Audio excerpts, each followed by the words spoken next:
नमस्कार दोस्तों, आज सभी लोगों का हमारे online platform target with Rinku में बहुत बहुत स्वागत अभिनंदन है। आज हम एक नए सेशन के साथ जुड़ेंगे जिसका नाम है मूल विधि, क्योंकि हम आगामी आने वाली सब इंस्पेक्टर की भर्ती को लेके इस लेक्चर को ला रहे हैं और यहीं से हमारा शुरुआत होगा कि हम जो सब इंस्पेक्टर के सिलेबस में 40 नंबर के जीएस पार्ट में संविधान प्लस मूल विधि से जो लगभग क्वेश्चन 24 से 25 बनेंगे उसकी चर्चा इसमें करेंगे। और मूलतः अभी हम लोग, जैसा कि आप लोग देख ही रहे होंगे कि पॉलिटी का जो सेशन है वो कंटिन्यू है, पॉलिटी की श्रृंखला चल ही रही है। इसी के साथ हम लोग उप निरीक्षक भर्ती के लिए जो मुख्य चीज़ें हैं जो इस नंबर गेन कराते हैं, जिसे मूल विधि कहते हैं, सिलेबस में ऐड है। जैसा कि आप लोग पता होगा कि 2.5 नंबर का एक क्वेश्चन होता है एसआई में। कितने नंबर का? 2.5 नंबर का। तो क्वेश्चन टोटल कितने होते हैं? 160 क्वेश्चन आएंगे। 160 क्वेश्चन में आपका क्या क्या रहेगा? आपकी 40 प्रश्न आपके रहेंगे मैथ के, 40 प्रश्न रहेंगे रीजनिंग के, 40 ही रहेंगे हिंदी के, और 40 में जीएस रहेंगे। जीएस में आपको संविधान और मूल विधि ये अलग से पढ़नी पड़ेगी। लगभग इसका एवरेज क्वेश्चन रहेंगे, दोनों मिला के लगभग 8 क्वेश्चन आपके मूल विधि से रहेंगे, मूल विधि से।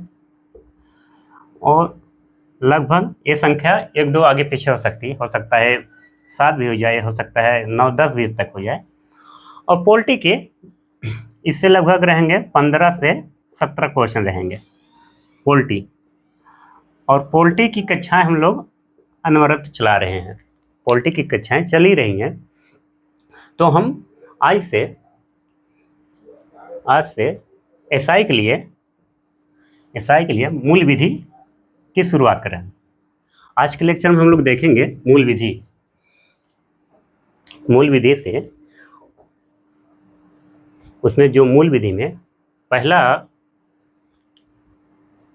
मूल विधि में जो आप लोग के सिलेबस में दिया है, भारतीय दंड विधान एवं दंड प्रक्रिया पहला टॉपिक है, जिसमें हम लोग अध्ययन करेंगे जिसमें अध्ययन करेंगे बीएनएस भारतीय न्याय संहिता का और भारतीय न्याय प्रक्रिया के संबंध में अध्ययन करेंगे बीएनएसएस भारतीय नागरिक सुरक्षा अधिनियम,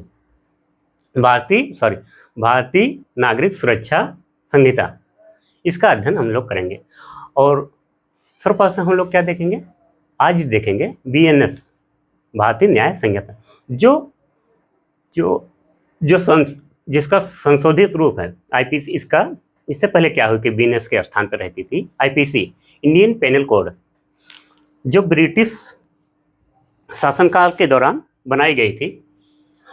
और इन्हीं के संदर्भ में हम देखेंगे उसका बदला हुआ रूप जो है बीएनएस भारतीय न्याय संहिता क्या होती है, इसके विषय में आज हम लोग अध्ययन करेंगे। और सर्वप्रथम हम लोग बीएनएस देखेंगे, इससे देखेंगे इसके हम क्या क्या देखेंगे। यहाँ लिख लेते हैं क्या क्या देखेंगे। हम सर्वप्रथम देखेंगे परिचय, इसका परिचय। इसके उपरांत देखेंगे इसका ऐतिहासिक पृष्ठभूमि क्या है, ऐतिहासिक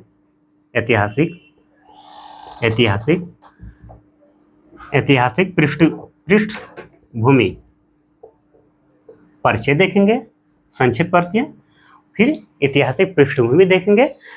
इसके उपरांत फिर हम देखेंगे इसके उपरांत कि दंड क्या होता है, अपराध क्या होते हैं, फिर अपराध के लिए क्या प्रावधान है बीएनएस में कि उसके सजा कैसे, दंड क्या होगा, दंड का प्रावधान क्या होगा, उसको देखेंगे। फिर इसी में सेक्शन आगे बढ़ते चलेंगे, देखेंगे अपराध किससे कहते हैं, अपराध के लिए आवश्यक तत्व कौन कौन से हैं, अपराध के प्रकार कौन कौन से हैं, ये सब चीज़ देखेंगे। और फिर जो हम बीएनएस में हम लोग सेक्शन, जैसे बीएनएस में सेक्शन आपको यहाँ पे लिख ही दिया गया है, यहाँ पे 358 धाराएं वर्तमान में हैं। हमें 358 धाराओं को 358 सेक्शन को हमें रटने नहीं है। इसमें से हम कितने का अध्ययन करेंगे, इसमें से अध्ययन करेंगे 25 से 32 सेक्शन को। बहुत ज़्यादा पढ़ने की आवश्यकता इसमें नहीं है, क्योंकि अगर हम सेक्शन ही रटने बैठ जाएंगे तो हमारे परीक्षा के लिए उपयोगी नहीं होगा। हमें वही सेक्शन इसमें पढ़ने होंगे जो हमारे परीक्षा के दृष्टिकोण से उपयोगी हो, जो एग्जाम में हमें नंबर गेन करा सके, उसी की चर्चा करेंगे। फिर इसी क्रम में आगे देखेंगे BNSS जो CRPC का रूप है। फिर इसी आगे देखेंगे वाहन परिवहन एक्ट, देखेंगे व्हीकल एक्ट। फिर इसके उपरांत हम लोग देखेंगे पर्यावरण संरक्षण अधिनियम। ठीक कंटिन्यू करते हुए हमारी श्रृंखला आज शुरू हो रही है मूल विधि के संदर्भ में। आइए हम लोग सर्वप्रथम देखते हैं मूल विधि किसे कहते हैं।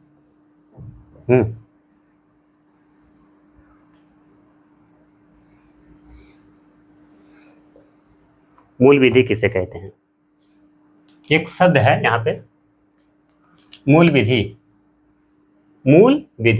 जिसे इंग्लिश में बोलते हैं सबटेंटिव लॉ।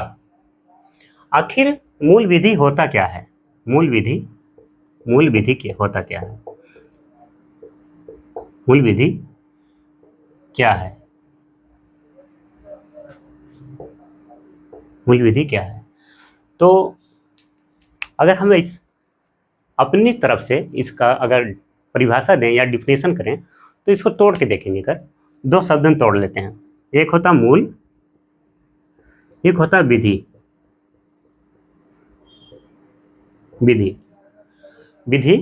विधि का तात्पर्य होता है कानून, ला। मूल मतलब होता है, मूल का तात्पर्य होता है, हिंदी शब्द है जड़। ऐसा नहीं, जड़, ऐसा नहीं, जड़। तो इसकी परिभाषा क्या होगी मूल विधि की। मूल विधि किसे कहते हैं, मूल विधि का तात्पर्य होगा ये मूल विधि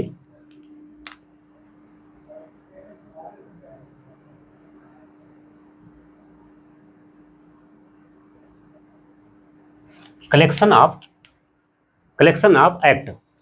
मूल विधि किसे कहते हैं, कलेक्शन ऑफ एक्ट। कई अधिनियम मिलकर एक समूह बनाएंगे। उस समूह में प्रावधान के होंगे, कितनी सब क्या प्रावधान है एक नागरिक के लिए, क्या कर्तव्य हैं, क्या अधिकार हैं, इनकी बात करता है। इसमें क्या बात करते हैं कि एक्ट का समूह का गुरु कलेक्शन ऑफ, यहाँ लिखेंगे कलेक्शन ऑफ एक्ट्स। एक या एक से अधिक अधिनियम के समूह को ही मूल विधि बोलते हैं। इसमें किन बातों का उल्लेख होता है, प्रत्येक नागरिक का कुछ अधिकार होते हैं और कुछ कर्तव्य होते हैं। क्या होते हैं, अधिकार होते हैं, अधिकार होते हैं और कर्तव्य होते हैं। मूल विधि यही कहती है कि व्यक्ति के अधिकार क्या हैं, उन अधिकार को सुरक्षा देने के लिए, सुरक्षा कौन देगा, सरकार देती है, कोर्ट देता है। और उस सुरक्षा को देने के लिए अगर किसी नागरिक का अधिकार का चिंता है, कोई हो सकता है व्यक्ति हो, कोई पुलिसकर्मी हो, कोई स्टेट हो या राज्य हो, राज्य का तात्पर्य यहाँ सरकार से है, सरकार हो अगर चिंता, तो उसको सुरक्षा मुहैया कराइए। उस सुरक्षा कौन मुहैया कराता है, एक तो कार्यपालिका की तरफ मुहैया कराई जाती है, दूसरा क्या है, न्यायालय की तरफ से सुरक्षा मुहैया कराई जाती है। और उसी में जुड़ा होता कर्तव्य।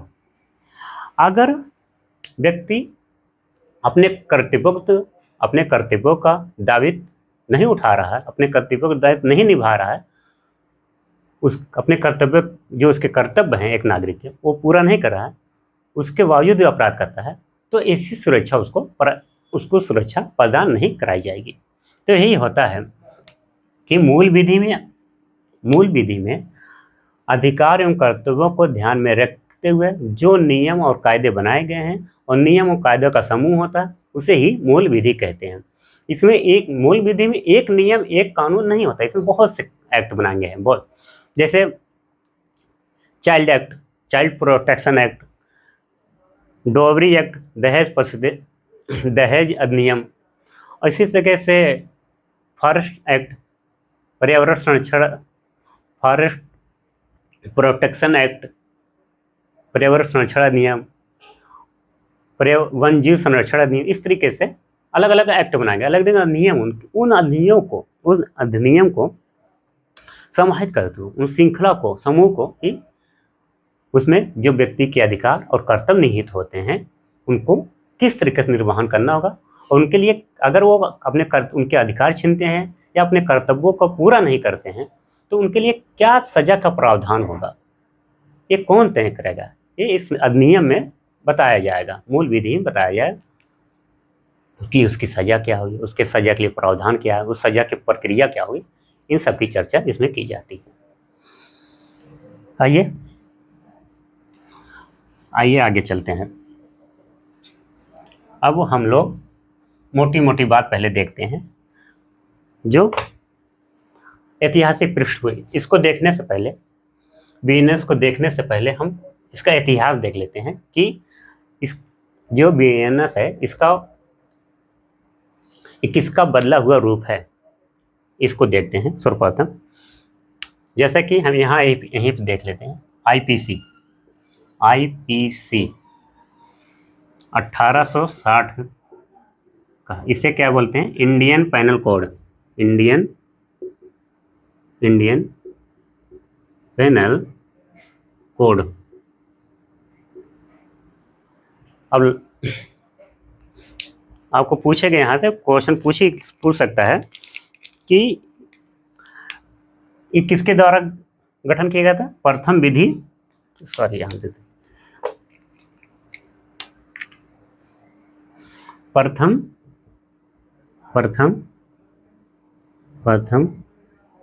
प्रथम विधि भारतीय विधि आयोग के द्वारा, प्रथम भारतीय विधि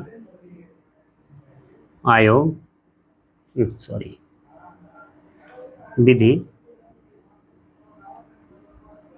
आयोग के द्वारा इसका गठन किया गया था, इंडियन पेनल कोड का।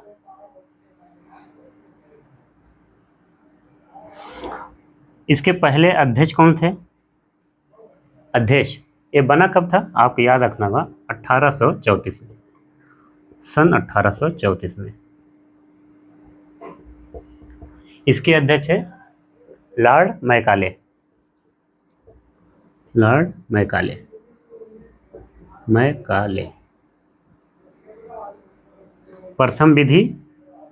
प्रथम भारतीय विधि आयोग कब बन के तैयार हुआ था, 1834 में। इसके प्रथम अध्यक्ष थे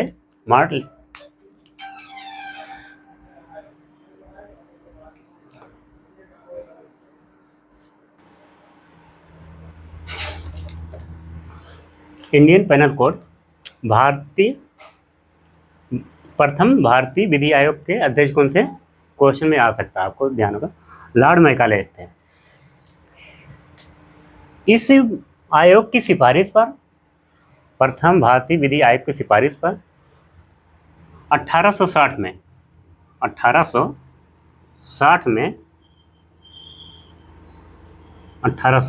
में ये लागू हुआ, इंडियन पेनल कोड। उस समय भारत के वाइसराय थे लॉर्ड कैनिंग, उसी समय इसको लागू कर दिया गया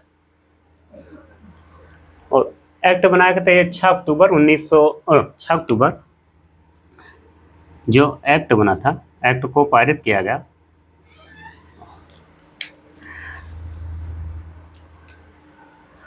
यहाँ देखेंगे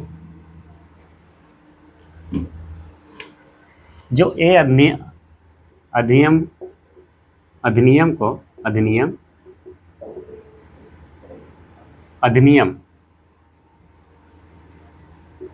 पारित हुआ 6 अक्टूबर 1860 को, और लागू कब किया गया? लागू आपको याद रखना होगा, लागू 1 जनवरी 1862 को। संपूर्ण भारतीय ब्रिटिश क्षेत्र पर, जितने भी भारत में भारतीय ब्रिटिश क्षेत्र थे, संपूर्ण भारत पे जितने उनके राज कर रहे थे, उनको प्रशासन चलाने के लिए पुलिस की विभाग की स्थापना करना पड़ा। जो पुराने कानून थे उनकी जांच के लिए नई आईपीसी बनाई गई, जो 1862 में लागू हुई। और यहाँ से एक क्वेश्चन के रूप में जो पूछा जाएगा, आप याद रखिएगा, आखिर बनाया क्यों गया? इसमें बनाया गया इसलिए कि न्यायालय की अधिकारिता क्या होगी, न्यायालय का अधिकार क्षेत्र क्या होंगे, उनके नियम क्या होंगे, इसकी जांच के लिए बनाया गया था। देखिए इसकी अधिकारिता, न्यायालय की अधिकारिता के लिए यहाँ लिखिएगा, इसके नियम प्रक्रिया को जानने के लिए पुलिस की स्थापना की गई, पुलिस विभाग की स्थापना की गई, उनकी जांच के लिए की गई कि आखिर ये पुलिस विभाग तो है कि एक कार्य किस तरीके से कर रहा, नागरिक के अधिकारों की सुरक्षा कर रहा है कि नहीं कर रहा, कि उनको सुरक्षा मिली है उस सुरक्षा को मुहैया कराने में विफल हो रहे हैं कि, या उनके अधिकारों का उल्लंघन हो रहा है इनके द्वारा। तो इसकी जांच के लिए अधिनियम बनाया गया, आईपीसी बनाई गई, इंडियन पेनल कोड, जैसा कि यहाँ देख ही रहे हैं। आपको यहाँ याद रखना, पीछे उससे उम्मीद बहुत कम है क्वेश्चन पूछने के, यहाँ से आपको नए से क्वेश्चन पूछेगा, लेकिन हो सकता है आयोग है, भर्ती बोर्ड है, वो कहीं से क्वेश्चन पूछ सकता है। तो आपको याद रखना हो, लागू भारतीय दंड संहिता इंडियन पेनल कोड कब लागू हुआ था? तो आपको याद रखना हो 1 जनवरी 1862 को लागू हुआ। एक्ट पारित कब हुआ था? किस एक्ट पारित हुआ था? अधिनियम पारित हुए थे 6 अक्टूबर 1860 को। सर्वप्रथम भारतीय विधि आयोग के अध्यक्ष कौन थे? तो आपको याद रखना होगा, लॉर्ड मैकाले थे, और लॉर्ड मैकाले की अध्यक्षता में इंडियन पेनल कोड का गठन की गई, इस सिफारिश की गई, इन्हीं की सिफारिश पर, इस आयोग की सिफारिश पर संपूर्ण ब्रिटिश क्षेत्र में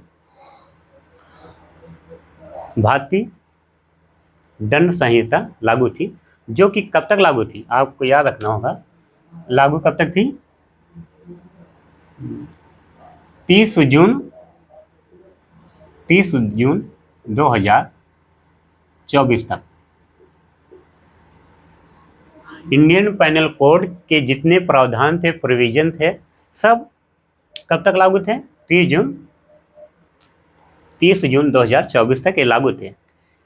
इसके स्थान पे भारतीय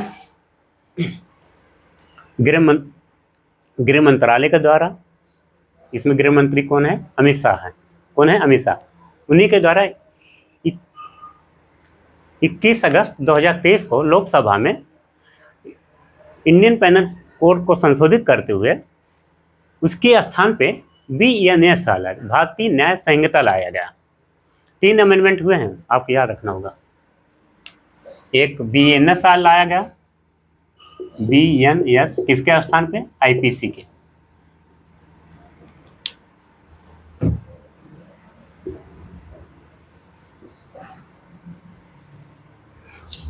यहाँ IPC के स्थान पे आया है BNS, और CRPC के स्थान पे आया है BNS, और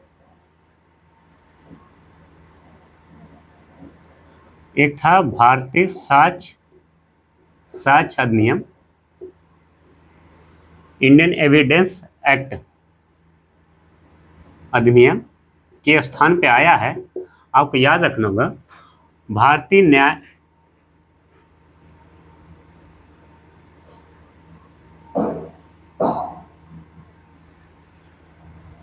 भारतीय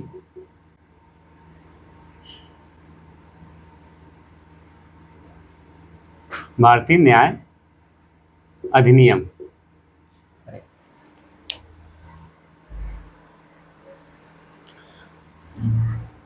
एक और आया था भारतीय सर्च अधिनियम, भारतीय सर्च अधिनियम,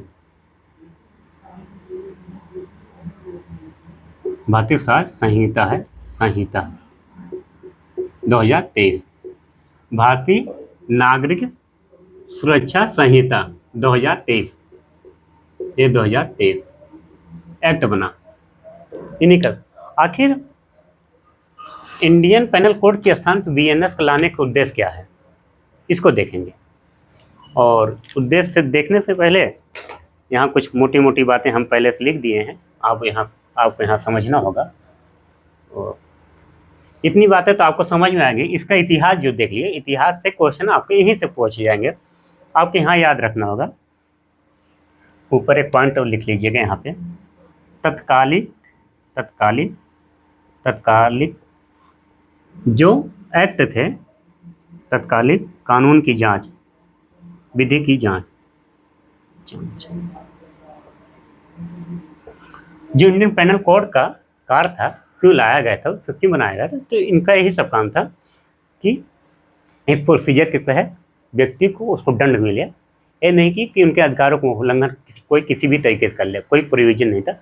इन्हीं कारों का, इन्हीं जो अत्याचार ज़्यादा हो रहे थे, जैसा कि इससे पूर्व में 1813 का एक्ट था, कानून थे, 1833 का एक्ट था, इन सब में काफ़ी विचित्र बातें थी जो एक नागरिक की सुरक्षा को लेकर बहुत सही नहीं था, जो कि उनकी सुरक्षा का, उनके अधिकारों को उल्लंघन होता रहता था। इसीलिए ये नई आईपीसी लाई गई थी 1860 में, इन्हीं को जांच करने के लिए, इनके प्रोविजन, इनको ठीक तरीके से जो पुलिसकर्मी हैं या जो व्यक्ति है अपने अधिकारों को और अपने कर्तव्यों को सही ढंग से निर्वहन कर सके। ये नहीं है, देखिए अधिकार क्या होता है, अधिकार जो होते हैं प्रत्येक व्यक्ति के होते हैं, अधिकार प्रत्येक व्यक्ति के होते हैं, कर्तव्य भी प्रत्येक व्यक्ति के होते हैं।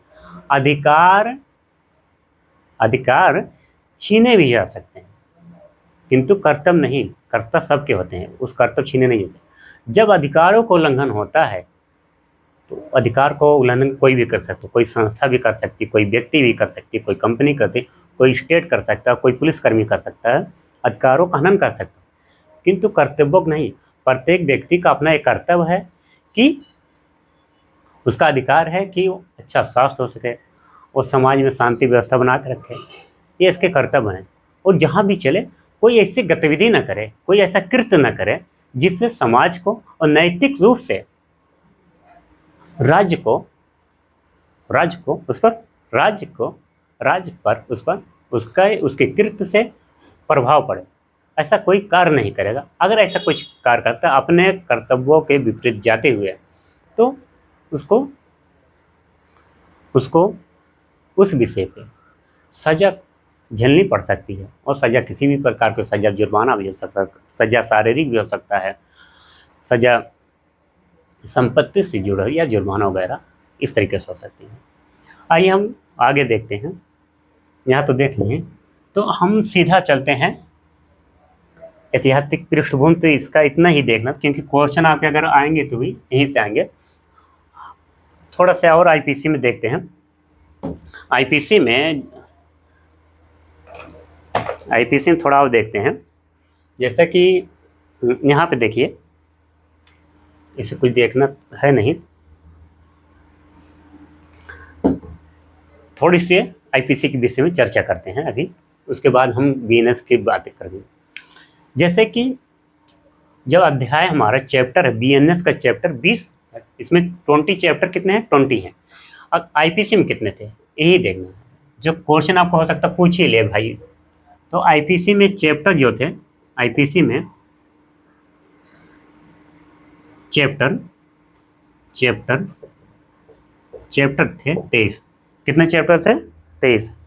और सेक्शन कितने थे? धाराएं कितनी थी? आपको धाराएं भी याद रखना होगा।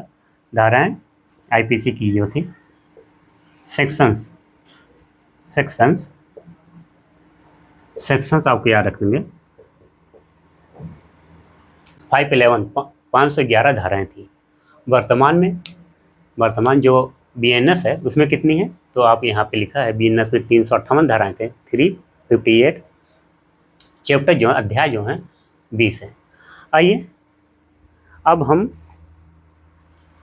आईपीसी इतना चर्चा करते हुए, आईपीसी बहुत हो गई, आखिर इसकी भी चर्चा कर लें। भारतीय न्याय संहिता क्यों लाया गया, और पहले देखेंगे भारतीय न्याय संहिता है क्या, उसको देखेंगे, फिर क्यों लाई गई उसको देखेंगे, फिर इसके प्रोविजन देखेंगे कि अपराध, इसमें जो अपराध होते हैं, अपराध कैसे होते हैं, अपराध किसे कहते हैं, अपराध के लिए इंटेंशन की क्यों जरूरत होती है, अपराध कितने प्रकार के होते हैं, अपराध अगर कोई कारित हो गया है तो इसके लिए एक नाम जो सजा का प्रावधान है या दंड देने की जो प्रक्रिया है उसको देखेंगे, कितने दंड, कितने अवधि हो सकता है, इस सब की चर्चा आगे करते हैं।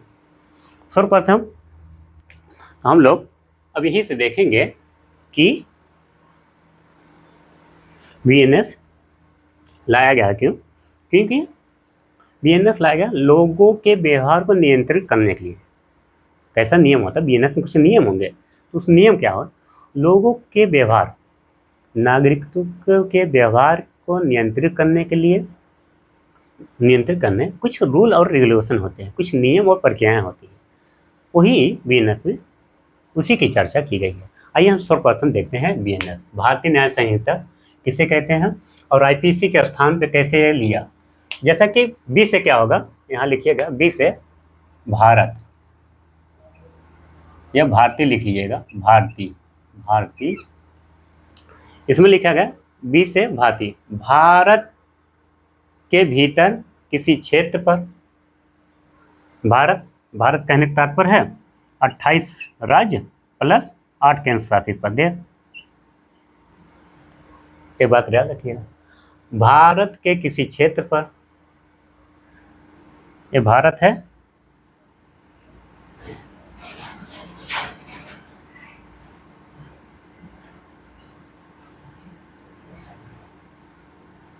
ये भारत है।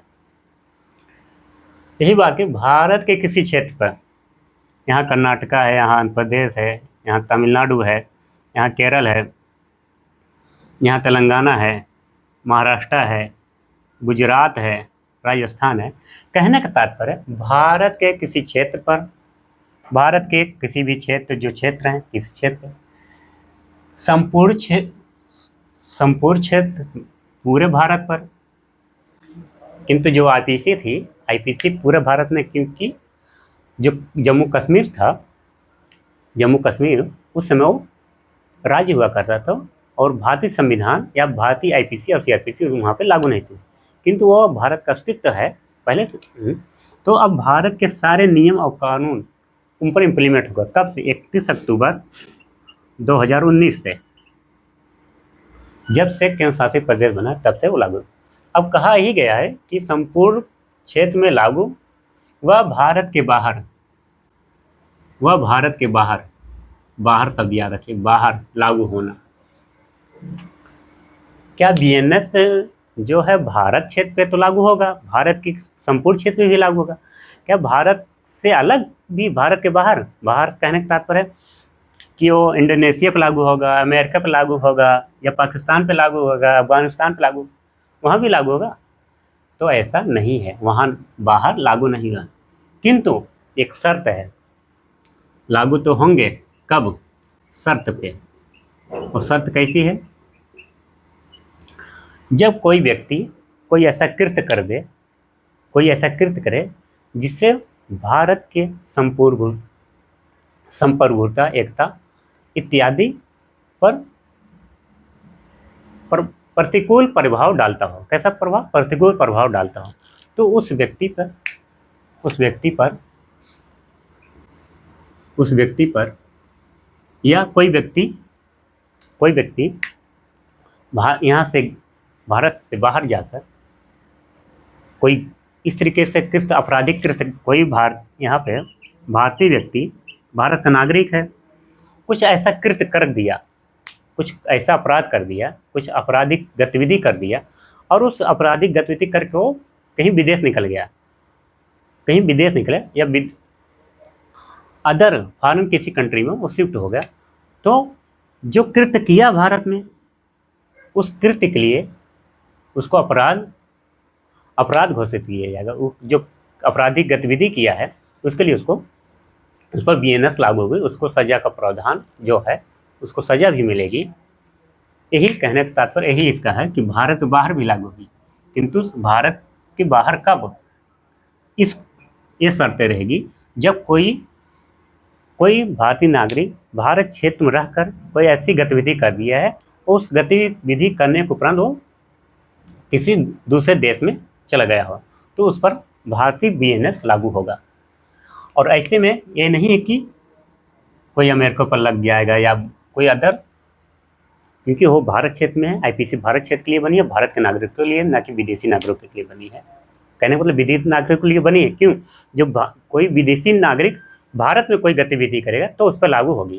कहने का तात्पर्य है किसी भूभाग पे, भारत क्षेत्र के बाहर जो भूभाग है किसी देश पे लागू नहीं, वो भारतीयों पे लागू है, भारतीय क्षेत्र के अंदर ही लागू होगा। कोई भारतीय भारत में कोई ऐसी गतिविधि कर दे, आपराधिक गतिविधि करके बाहर गया तो उस पर वो लागू होगा। कहने का तात्पर्य यही है, इसका यही है। आगे देखते हैं, एक शब्द है नियम से न्याय। न्याय का उद्देश्य क्या है? न्याय का उद्देश्य है, इसका उद्देश्य क्या है? न्याय पद, उद्देश्य क्या है? न्याय, सभी को न्याय हो सके, न्याय में सुलभता हो सके, न्याय पूर्ण हो सके, किसी के साथ दुर्व्यवहार न हो सके, अन्याय हो जाए किसी व्यक्ति के साथ। कोई अपराध कर दिया, कोई व्यक्ति है, जो इंडियन पेनल कोड था, इंडियन पेनल कोड, इसमें पेनल का मतलब होता है दंड। दंड इनकम ऑफ सोर्स था। क्या था? इनकम ऑफ सोर्स, पैसे कमाने का जरिया। ब्रिटिश समय में कोई राजा महाराजा कोई अपराध कर दिया तो उस पर दंड लगाया जाता था। तो दंड कैसा हो सकता था? वो आर्थिक दंड भी हो सकता था, शारीरिक दंड हो सकता था। तो व्यक्ति आर्थिक दंड दे के, जुर्माना वगैरह दे के, तो दंड से वंचित रह जाता था। किंतु अब कह दिया कि इसका मूल उद्देश्य है कि न्याय प्रदान करना। किसी भी हर हाल में अगर व्यक्ति के साथ अन्याय हुआ तो उसको न्याय प्राप्त हो, यही इसका उद्देश्य है, यही इसका उद्देश्य है।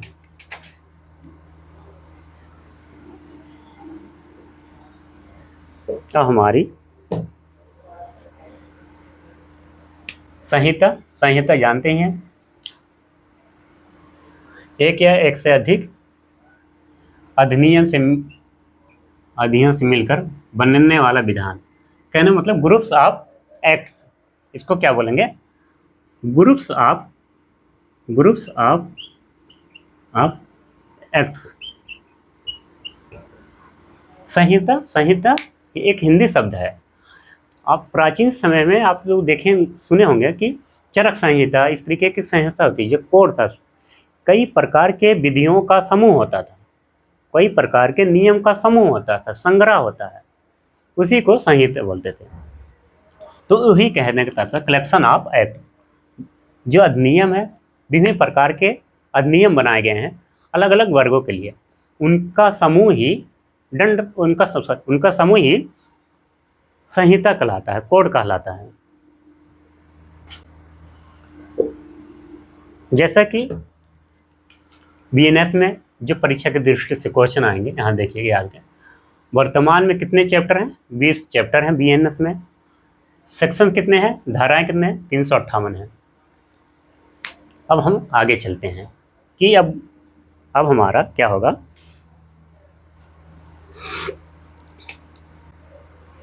बीएनएस यहाँ लिखेंगे,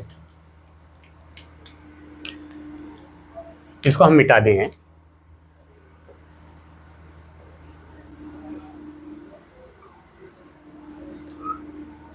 बीएनएस लागू कब हुआ?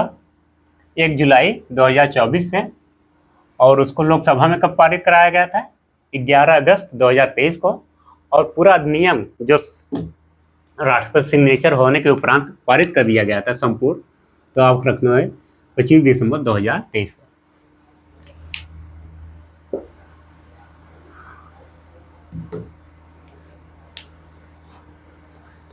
बीएनएस क्या है? बीएनएस क्या है यहां से लिखेंगे। बीएनएस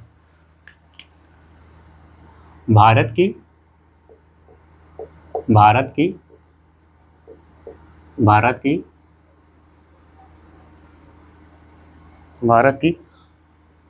आधिकारिक आपराधिक संहिता है। अगर कोई पूछे बीएनएस क्या है, तो इसी में क्या होगा? नागरिकों के व्यवहार इत्यादि को नियंत्रण करने के लिए बीएनएस लाएंगे। उसमें एक नाम सजा का प्रावधान, उनका दंड का प्रावधान है, किस तरीके से दंड होगा, दंड दिया जाएगा। कोई एक व्यक्ति अगर कोई अपराध करता है उसके लिए इसमें दंड का प्रावधान है। आपराधिक संहिता कैसा है? इसमें अपराध की बात की है, किस प्रकार से कौन सा अपराध में उस अपराध के लिए क्या सजा का प्रावधान किया। सजा कौन देगा? स्टेट देगा। स्टेट कहने मतलब स्टेट का मतलब सरकार। संहिता है।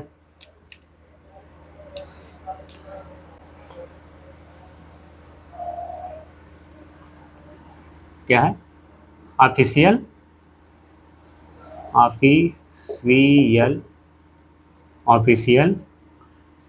Criminal codes. ये दो प्रकार के होते हैं, एक सिविल होते हैं, एक क्रिमिनल कोड होते हैं।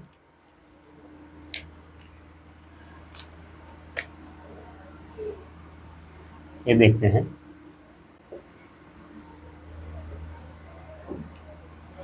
एक नागरिक या दीवानी बोलते हैं, या इसी को बोलते हैं सिविल।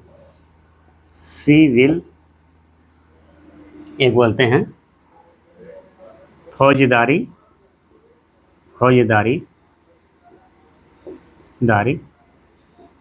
या आपराधिक।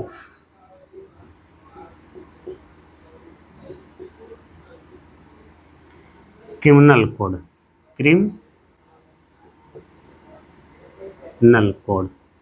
एक क्रिमिनल कोड। एक बोलते हैं नागरिक विधि या एक दीवानी विधि बोलते हैं, या कानून। आप याद रखिएगा, विधि मतलब कानून होता है, विधि। क्रिमिनल लॉ होता है, एक सिविल लॉ होता है। सिविल लॉ तात्पर्य है, सिविल लॉ किसे कहेंगे? जिसमें कोई संपत्ति हो, जो चल संपत्ति हो, अचल संपत्ति हो, इन सब किसमें आएंगे? शादी, विवाह, तलाक, इस सब किसमें आएंगे? सिविल लॉ में। इसमें कौन से आएंगे? आपराधिक मामले को छोड़कर,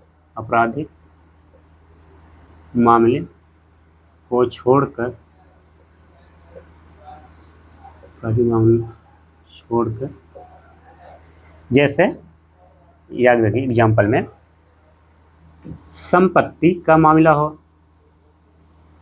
कहने मतलब खेत बाड़ी, जब व्यक्ति का विवाद में होता है ना, कोई किसी का मेड़ काट लिया है, कोई किसी कब्जा कर लिया है, इन सब से कोई किसी का सोना चांदी ले लिया है, इस तरीके का जिससे किसी घर में चोरी हो गई, इस संपत्ति से जुड़ा मामला को सिविल कहते हैं। तलाक, विवाह, शादी, शादी, विवाह, विवाह, तलाक इत्यादि मामले जितने हैं सब सिविल लॉ में आएंगे। फौजदारी में क्या होंगे? आपराधिक गतिविधि,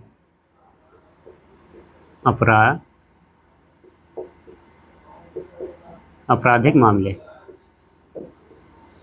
आपराधिक मामले। अभी बताएंगे आगे अपराध क्या होता है। आपराधिक मामले से जैसे जैसे हत्या,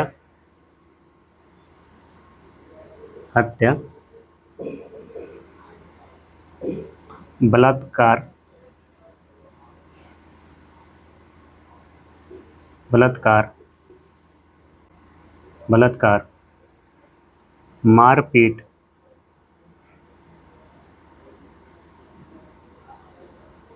मारपीट,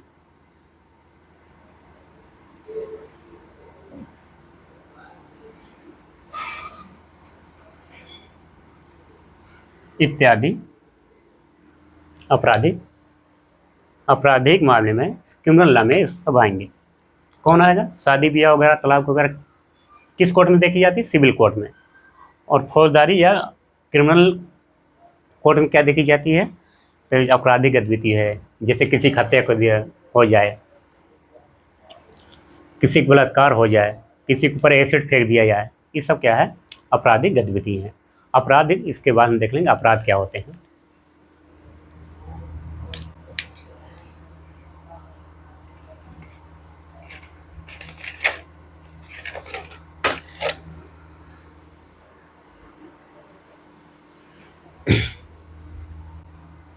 आइए आगे देखते हैं।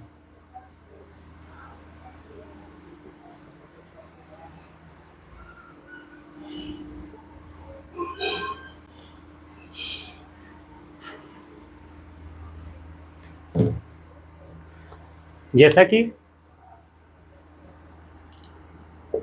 सिविल कोड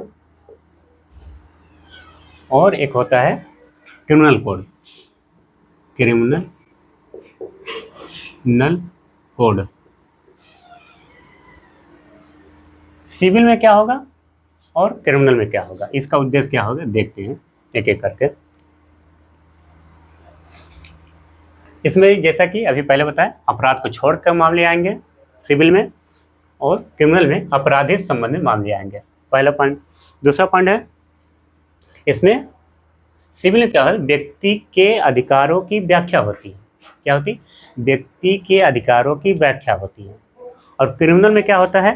क्रिमिनल है, इसमें क्या होगा? व्यक्ति के अधिकारों की व्याख्या, इसमें भी व्यक्ति के अधिकारों की व्याख्या होती है। दूसरी बात है अधिकारों की स्थापना।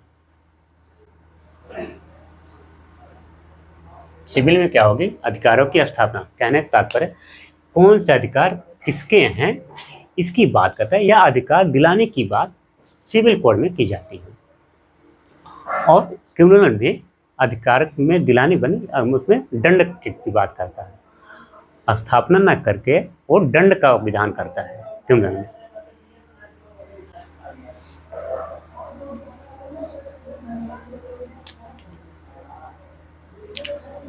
आइए हम एक कुछ पॉइंट करके लिख लेते हैं।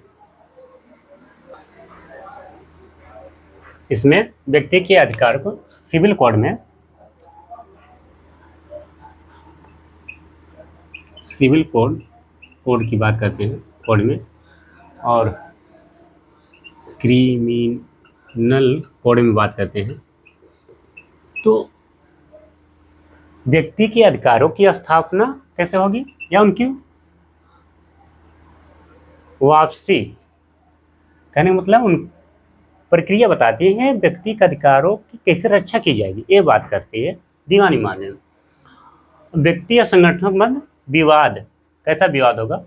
व्यक्ति कोई या संगठन है तो कोई विवाद होगा, कैसा विवाद? और संपत्ति को लेकर होगा। जब भी हो दीवानी मामले में जाओगे, संपत्ति या व्यक्ति संबंधित होगा। किससे? ये संगठन, व्यक्ति हो सकता है उसका शादी विवाह संबंधित कोई मामला हो, तलाक से संबंधित कोई मामला, इन सब दीवानी मामले।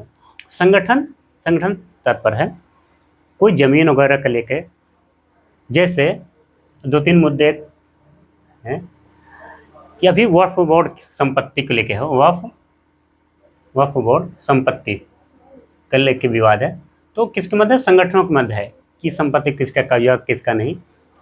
और जैसे राम मंदिर पे एक था, राम मंदिर पे इसमें एक था ना कि यहाँ पर मस्जिद थी कि राम मंदिर का था, तो ऐसे इन सब संगठनों को भी इन सब को लेकर जो विवाद होते हैं तो वो किस में आएंगे, सिविल कोड में आएंगे, सिविल मामले में आएंगे। और इसी प्रकार से आगे इसमें देखते हैं क्रिमिनल अपराधों की व्याख्या किए थे। अपराध कैसा होगा, गंभीर अपराध है कि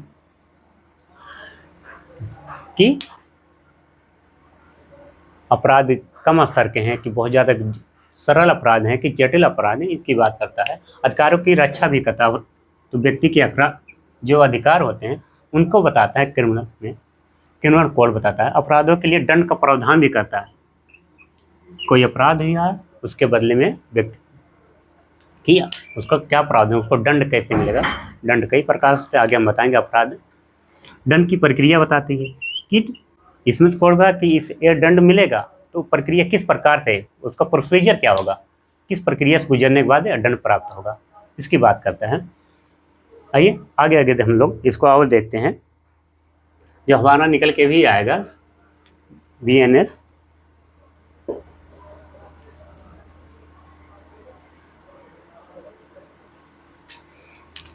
जैसे दीवानी मामले में दीवानी संहिता है और आपराधिक संहिता।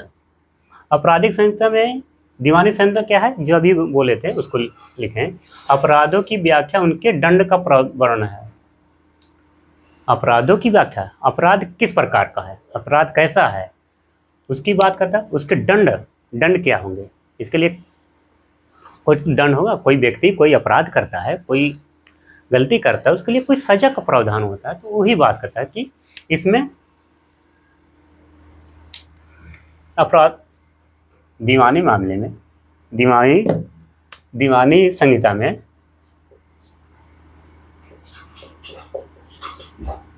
दीवानी विधि में व्यक्ति के दीवानी मामले अब अपराधी क्या, अपराध में क्या दंड की प्रक्रिया की बात की कि दंड की जो प्रक्रिया होगी किस प्रकार से वो चलेगी और उसके उपरांत सजा मिलेगी, इसकी बात करता है। इसी में देखते हैं एक मौलिक विधि होती है, एक प्रक्रियात्मक। मौलिक विधि में क्या होगा, मौलिक विधि में व्यक्ति के अधिकारों और कर्तव्यों की व्याख्या होती है। क्या होती है, व्यक्ति के अधिकार क्या होंगे, उनके कर्तव्यों की व्याख्या करता है। कहने का तात्पर्य है कि आप बाइक से जा रहे हैं तो नियम यही कहता है, रूल यही बोलते हैं कि अगर आप बाइक से घूमने का मन हुआ तो ये तो आपका अधिकार है, कहीं भी आ जा सकते हैं, ये तो अधिकार है। तो इसके साथ एक कर्तव्य भी जुड़ा था। आप बाइक से जा रहे हैं तो आपका कर्तव्य होगा कि घर से निकलें तो गाड़ी के कागजात जितने हैं, लीगल कागजात हैं, उसको रख के चलें, प्लस हेलमेट, अपने शरीर की सुरक्षा करें, तो हेलमेट जरूर लगा के चलें। अब आप अपने बाइक से मार्केट की तरफ निकले विदाउट कागज के, लीगल पेपर के, और उसके साथ बिना हेलमेट के, तो आप अपने कर्तव्यों का उल्लंघन कर रहे हैं। जो आपके कर्तव्य हैं उसकी उल्लंघन कर रहे हैं। और इसके लिए विधान बनाए गए, इसके लिए दंड नियम भी बनाए गए, अधिनियम भी बनाए गए हैं कि सजा का प्रावधान है। तो आप पुलिस वालों को देख के जो भागते हैं तो एक आपके, क्योंकि पुलिस वाले खड़े रहते हैं आपकी सुरक्षा के लिए, आप उनसे डर के भागने का काम नहीं, आपके कर्तव्य होते हैं कि आप अपने शरीर की सुरक्षा स्वयं करें। आप जो कार्य करें लीगल करें। आप बाइक से जा रहे हैं, लीगल, आपकी बाइक को कागजात सही हो, हेलमेट लगा के चलें, वायु प्रदूषण संबंधी जो डॉक्यूमेंट उसको संबंधी इंश्योरेंस रखें, और चाहिए आपका अधिकार रखें घूमने फिरने का। अब अधिकार के साथ कर्तव्य भी निभाना तो पड़ेगा, हेलमेट लगा के चलिए। अगर हेलमेट नहीं लगा के चलते हैं तो बाई चांस कोई दुर्घटना हो जाती है तो नुकसान आप ही होगा, या आप किसी का नुकसान, किसी दुर्घटना में किसी दूसरे का नुकसान कर देते हैं। तो इन्हीं को रोकने के लिए कुछ नियम और विधि बनाई जाती है। तो हमारा संहिता ही बोलता है, दीवानी संहिता, कि इनके कर्तव्य अधिकार की व्याख्या करती है। जैसे पहले क्या हुआ करती है, IPC थी, इनके IPC अब हो गया है BNS, अब इन्हीं में वो विधि और रूल और रेगुलेशन के जो नियम है इनमें दिए हैं कि आईपीसी में अगर आप मोटर साइकिल से किसी का एक्सीडेंट का कितने साल, 3 साल की सजा हो गई, या चोरी करते हैं तो आपको 3 साल की सजा होगी, इस तरीके की। तो आपके कर्तव्य है कि आप इस तरीके की गतिविधि ना करें। अब इन्हीं की प्रक्रिया के अगर आप कोई आपराधिक कृत्य कर देते हैं उसके लिए किन किन परिस्थिति से गुजरना पड़ेगा, किन किन प्रक्रियाओं से गुजरना पड़ेगा। जैसा कि आपराधिक संहिता में कहा कि अपराध के लिए दंड प्रक्रिया का विधान है। क्या है? दंड प्रक्रिया का विधान है। तो आप दंड की प्रक्रिया आईपीसी में तो किस सेक्शन के तहत आप जो आप गतिविधि के उसके लिए कौन सी सेक्शन आपके ऊपर लगेंगे इसकी बात करता है। और उसके बाद ये किस प्रक्रिया के तहत सजा जो मिलेगी, किस प्रक्रिया के तहत मिलेगी, कितनी मिलेगी, ये कौन निर्धारित करता है? ये प्रक्रिया विधि बताती है। मौलिक विधि में तो होता है कि अधिकार कर्तव्य की व्याख्या होते हैं, इसमें कि अधिकारों की, अपराधों की स्थापना, प्रक्रिया और कर्तव्यों की अवहेलना। कहने का तात्पर्य है जो प्रक्रिया है, किस प्रक्रिया से आपको सजा का प्रावधान, कोई व्यक्ति है अपराध कर देता है तो उसके लिए क्या प्रक्रिया होगी।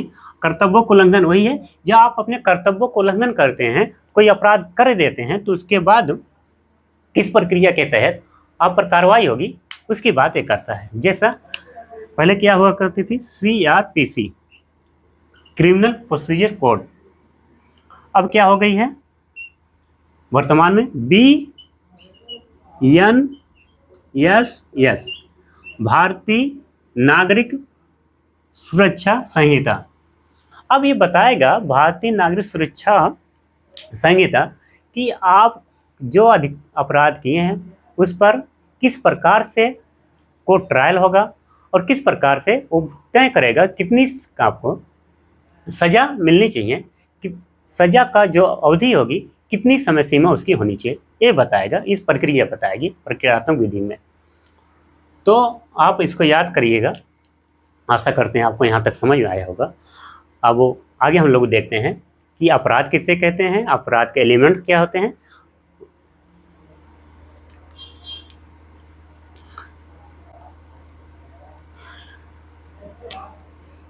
जैसा कि BNS में, यहाँ एक बात लिखिए, नोट करिएगा आप लोग।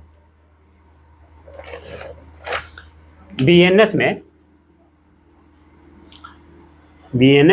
क्राइम की परिभाषा नहीं दी गई।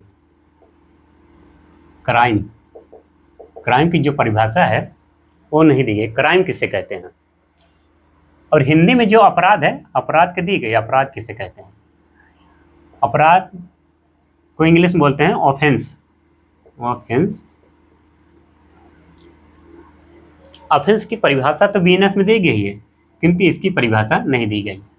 ऑफेंस और क्राइम में अंतर क्या होता है।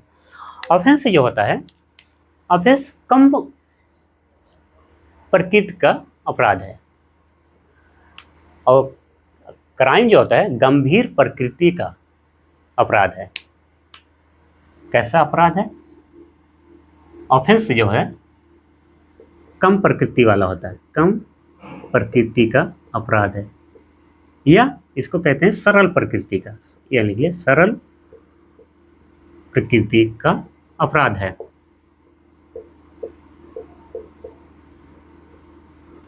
और क्राइम गंभीर प्रकृति का, इसकी प्रकृति क्या है, गंभीर प्रकृति का अपराध है। आपको क्वेश्चन पूछ सकता है BNS में क्राइम की परिभाषा दी गई है कि नहीं, तो आपको उत्तर देना होगा क्राइम की परिभाषा नहीं दी गई, उसके स्थान पे क्या दी गई, ऑफेंस की परिभाषा दी गई जो सरल प्रकृति का होता है।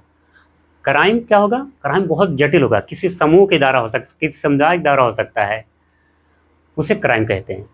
क्राइम जैसे हत्या, बलात्कार, ये सब क्राइम है। ऑफेंस कम गंभीर प्रकृति का होता है, सरल प्रकृति का होता है, एक गंभीर प्रकृति का अपराध है। और कभी कभी ये जो होते हैं ऑफेंस जो होते हैं पनिशेबल होते हैं, इनमें सजा मिल सकती है, हो सकता है ना भी मिले, लेकिन इसमें सजा अनिवार्य है क्राइम में।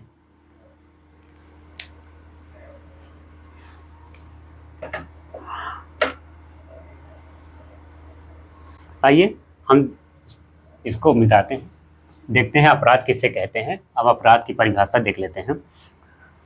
अपराध उसे कहते हैं जो राज्य के द्वारा या सरकार के द्वारा इलीगल हो, गैर कानूनी हो, अवैध घोषित किया हो, अवैधानिक हो, उसे ही अपराध कहते हैं। अपराध किसे कहते हैं? अपराध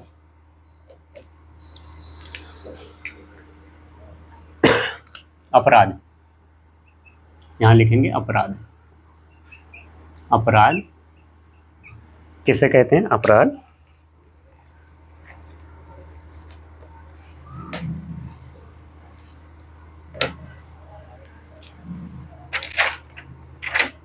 अपराध ऐसा कार्य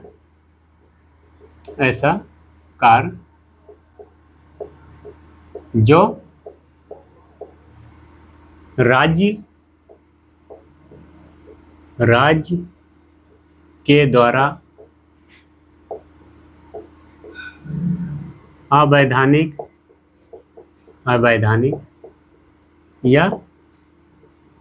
या गैर कानूनी, या लिखेंगे या गैर कानूनी हो, या गैर कानूनी हो, उसे अपराध कहते हैं। अपराध किसे कहते हैं? जो राज्य के द्वारा अवैधानिक या गैर कानूनी हो, उसे ही अपराध कहते हैं।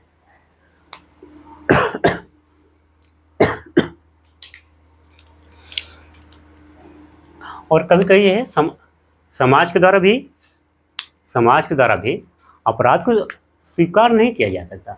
अपराध समाज के द्वारा भी अस्वीकार है। अपराध में होता है व्यक्ति, अगर किसी की हत्या हो जाती है, केवल एक व्यक्ति की हत्या थोड़ी होती है, तो पूरे समाज पर प्रभाव डालता है, कि इसलिए समाज इसको स्वीकार नहीं करता है।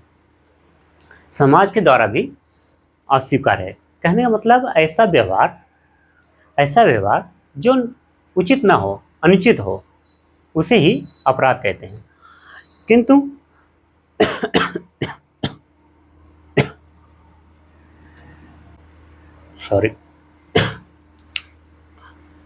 अनुचित भी दो प्रकार से होते हैं। जैसे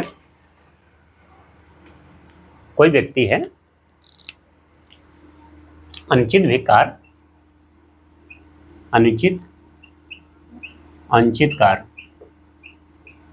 की दो होते हैं। एक नॉर्मल होते हैं नैतिक, जो बुरे कार्य होते हैं, अनुचित में भी जो अत्यंत बुरे कार्य होते हैं, अत्यंत समाज की तरफ स्वीकार नहीं है, अत्यंत बुरे कार्य या बुरे ऐसा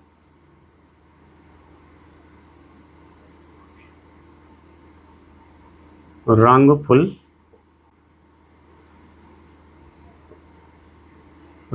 वर्क अत्यंत बुरा हो, जैसे हत्या, बलात्कार, डकैती, चोरी,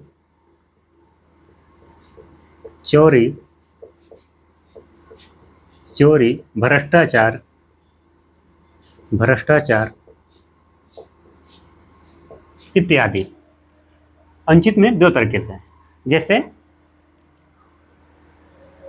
कोई व्यक्ति है, कोई अपने मास्टर साहब को नमस्ते न करे, तो नमस्ते न करना क्या उसके लिए दंड का प्रावधान है? नहीं। अगर कोई किसी का अपने बड़े व्यक्ति का आदर नहीं कर रहा, सम्मान नहीं कर रहा, तो कोई अपराध तो नहीं कर रहा है, लेकिन ये नैतिकता की दृष्टि से ये अच्छा नहीं है।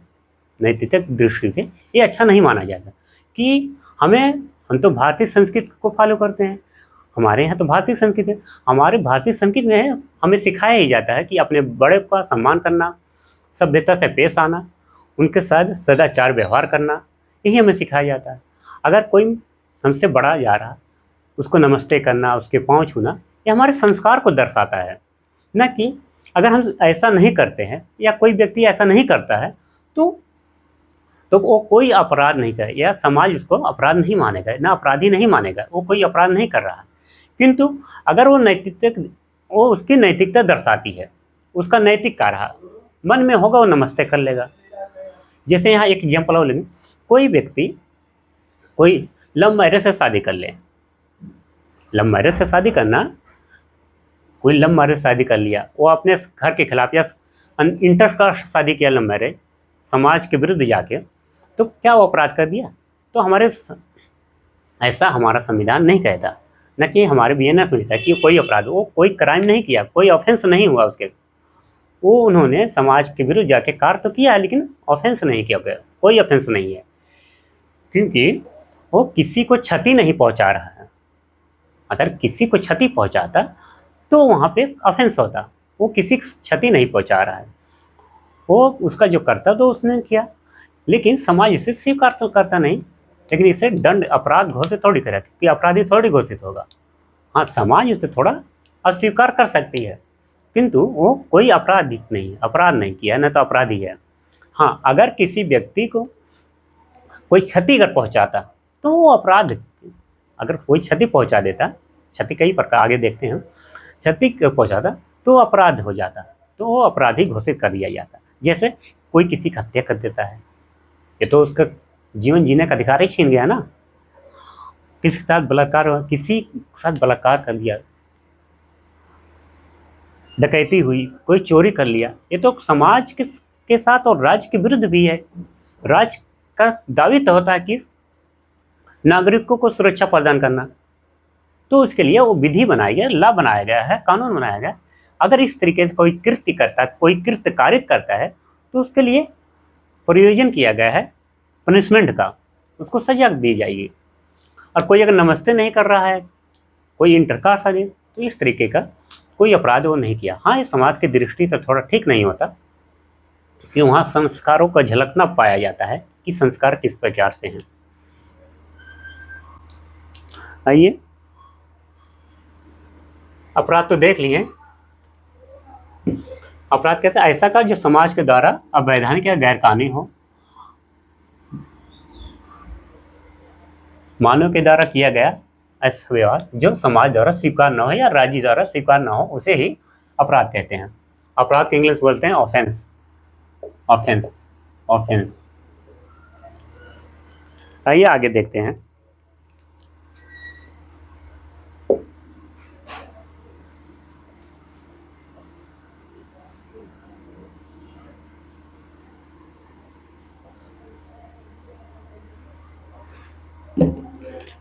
अपराध तो देख लें, अब देखेंगे अपराध के तत्व कि अपराध के कौन कौन से तत्व होते हैं।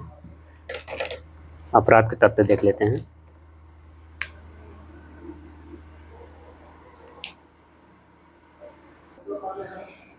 हम देखेंगे अपराध के तत्व। अपराध के तत्व में हम देखेंगे कौन कौन सा। सबसे पहले अपराध कौन करेगा, तो मानव कोई होगा, मानव ही अपराध करेगा, न कि कोई जानवर करेगा। जानवर से नहीं कि कोई जानवर आपस में अपराध वो लड़ लिए, एक दूसरे को चोट पहुंचा दी, उसको का नाम है कारावास की सैयद, उसको नहीं। मानव होगा। मानव कौन होगा, नर या मादा। यहाँ कहने का तात्पर्य है नर या मादा, तात्पर्य है पुरुष या महिला, पुरुष या महिला का होना आवश्यक है। कौन, किसका होना, अपराध किसके विरुद्ध होता, मानव के विरुद्ध था। मानव के विरुद्ध करता है, किसका करता है, मानव के विरुद्ध करता है। या तो कोई महिला अपराध करेगी या कोई पुरुष अपराध करेगा। और दूसरा क्या है, आपराधिक मना स्थिति। यहाँ क्या है, आपराधिक मना स्थिति। आपराधिक मना स्थिति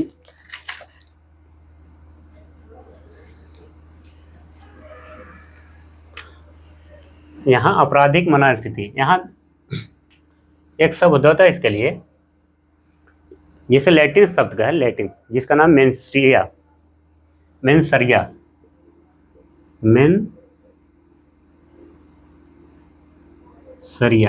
इसका तात्पर्य होता है आशय। लैटिन शब्द है, इसका आशय आशय। आशय कैसा हो, उसका आशय क्या होगा? आशय क्या हो? आशय दो प्रकार से होते हैं। इंटेंशन, इंग्लिश में बोलते हैं इंटेंशन,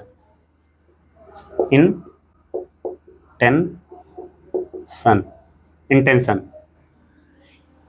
उसका इंटेंशन भी होना चाहिए। कोई अपराध कर रहा है तो कोई मानो कोई इंटेंशन होगा कि इस व्यक्ति को आज मारना ही है, इस व्यक्ति को किसी तरीके से ढकेल ही देना है। तो इंटेंशन दो प्रकार के, एक अच्छा इंटेंशन हो सकता है। इंटेंशन दो प्रकार के, अच्छा और बुरा, अच्छा बुरा, अच्छा और बुरा, good and bad, good bad.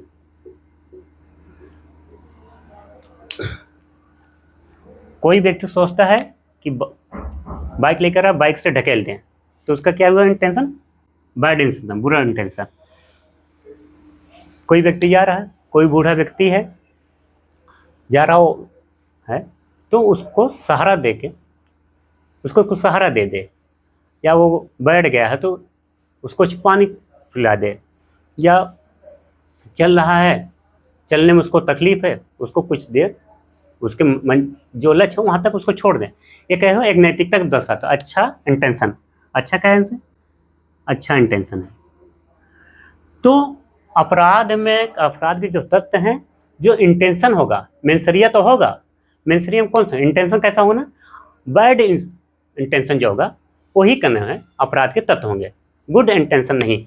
Intention आपको एग्जाम हो सकता है, एग्जाम में आपको मिले कि आवश्यक तत्व में है आशय। हाँ आशय होगा, आशय किस प्रकार का? आशय दो प्रकार के होते हैं। आशय एक अच्छा आशय हो सकता है, अच्छा इंटेंशन, एक बुरा इंटेंशन।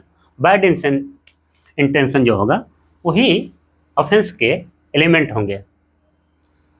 दुराशय, दुराशय बुरा आशय हो, उसका जो किसी की मदद करने का आशय हो तो अच्छा है, किसी को क्षति पहुंचाने का आशय है तो वो बुरा इंटेंशन है, बुरा आशय उसका है। इंटेंशन का होना जरूरी है। आपराधिक मनोस्थिति, तीसरा क्या है, आपराधिक कृत्य। कार्य कैसा होगा? इसे इंग्लिश में एक शब्द होता है एक्ट्रेस, एक्टरिया।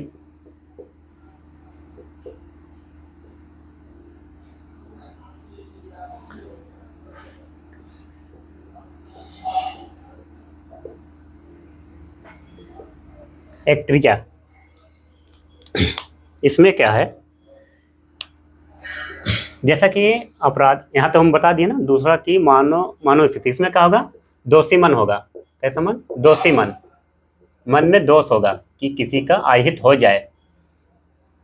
इरादा कैसा होगा? बुरा, इरादा बुरा होगा, किसी को क्षति पहुंचाना। आपराधिक कृत्य, आपराधिक कृत्य कैसा होगा? एक्ट्रिया, इसमें क्या होगा, कर्तव्यों का लोप होगा, कर्तव्यों का लोप।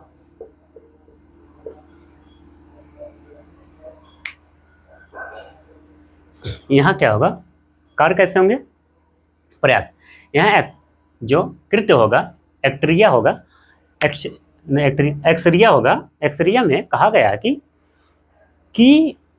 कोई व्यक्ति है, उसका एक्सीडेंट हो जाता है, वो हॉस्पिटल पहुंचता है, और डॉक्टर का कार्य है कि उसका दायित्व है, नैतिक दायित्व क्या होता है कि उसका ट्रीटमेंट करे, पहुंच से उसके, जिससे कि वो परेशान, जो उसकी समस्या है वो दूर हो जाए।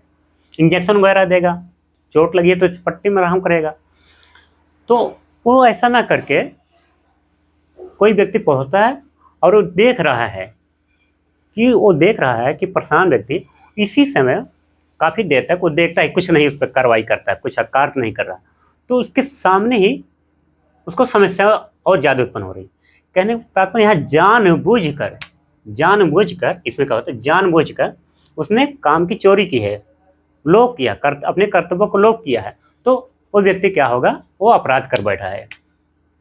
तो वो अपराध कर बैठा है, जानबूझकर किसी को अपने सामने मरते हुए देखे या परेशानी में ज़्यादा देखते हैं, परेशान है, उसको देख लिया, उसकी समस्या का सॉल्व नहीं कर रहा है, तो ऐसा वो अपराध कर दिया।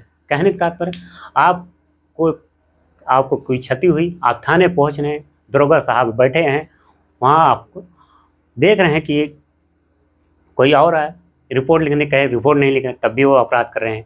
या कोई पुलिसकर्मी के सामने कोई व्यक्ति का अधिकारों का उल्लंघन हो रहा है, तो वो देख रहे हैं कि व्यक्ति मार खा रहा, फिर भी वो कुछ कार्रवाई नहीं करे, इसलिए वो अपने कर्तव्यों को लोप किए। तो जानबूझ के वो जो अपने कर्तव्यों को चूक करते हैं वो आपराधिक तत्व होते हैं। लास्ट देखते हैं, लास्ट तत्व क्या है। ये 4 तत्व होते हैं, 1 2 3 4 ऐसे आपराधिक के जिससे मानव समाज को क्षति पहुंचे, मानव समाज को क्षति पहुंचे। यहाँ देखिएगा एक्टोरियन, यहाँ प्रयास है लिखना, एक शब्द ये भी आता है यहाँ, आप लोग लिखिएगा यहाँ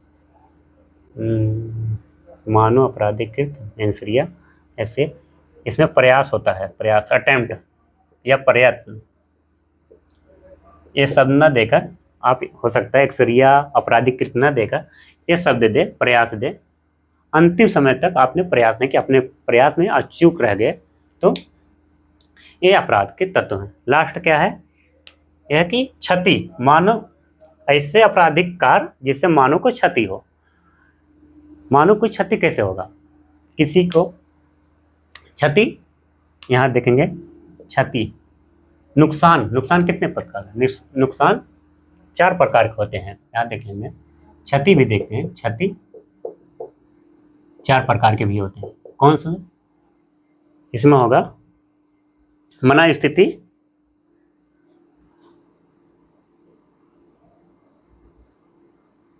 माइंड, माइंड लिखेंगे, और माइंड के बाद संपत्ति, संपत्ति, संपत्ति, प्रतिष्ठा, व्यक्ति की प्रतिष्ठा,